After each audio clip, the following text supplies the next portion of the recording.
এটা ছ্যাঁচড়া ছ্যাঁচড়া তথাকথিত যে সবজি দেওয়া হয় তার থেকেও বেশি এতে দেওয়া রয়েছে। মাছের মাথা দিয়ে ছ্যাঁচড়া করেছি। মাছের মাথাগুলো গোটা গোটাই আছে, বেশি ঘেঁটে গেলে খাওয়া যায় না, দাঁতে গলায় কাটা লাগে। তো রেখে আর যত রকম যা সবজি ছিল সব দিয়েই মোটামুটি ছ্যাঁচড়াটা করেছি। ছ্যাঁচড়াটা আমরা সকলেই ভালোবাসি খেতে। এরপর হলো এরপর দেখাচ্ছি এই যে মাছ, কিন্তু শুধু মাছ নয়, এটা কিন্তু মাছ, কপি আর আলু আর কড়াইশুঁটি দিয়ে।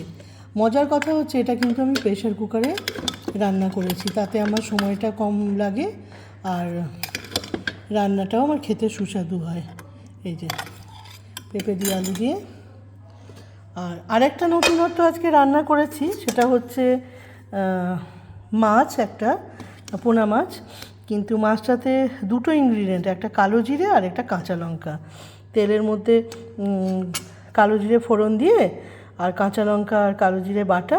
শেষকালে যেহেতু একটু ভয়ে ভয়ে কাঁচা লঙ্কাটা কম বেটেছি, সেই জন্য কাঁচা লঙ্কা কম বাটার জন্য ঝালটা মনে হয়েছিল আরেকটু লাগবে, তো ওপর থেকে কাঁচা লঙ্কা দিয়েছি। ঠিক ঠিক পরিমাণ বাটা হলে দিতে হয় না। এটাও খুব সুন্দর একটা পদ আমাদের।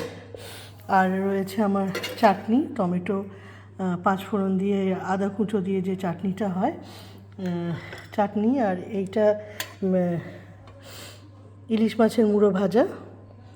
আর আরেকটা আইটেম যেটা দেখাচ্ছি, ধনে পাতা, তার সাথে কাঁচা টমেটো। দেখুন কাঁচা টমেটোর বীজ দেখতে পাবেন আপনারা।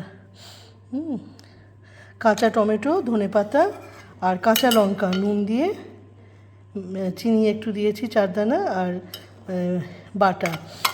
আর আমাদের বাড়ির একজন মেম্বার, সে এত কিছু খাবে না, তো সে যেটা খাবে সেটা হচ্ছে ভাত, তাতে একটু বাটার আর চিকেন দইয়ে ম্যারিনেট করে, তার সাথে এই ব্রকলি, বিনস আর গাজর একটু নেড়েচেড়ে সতে করা যাকে বলে, হালকা নেড়েচেড়ে নিয়ে তাতে নুন আর গোলমরিচ ছড়িয়ে দিয়েছি।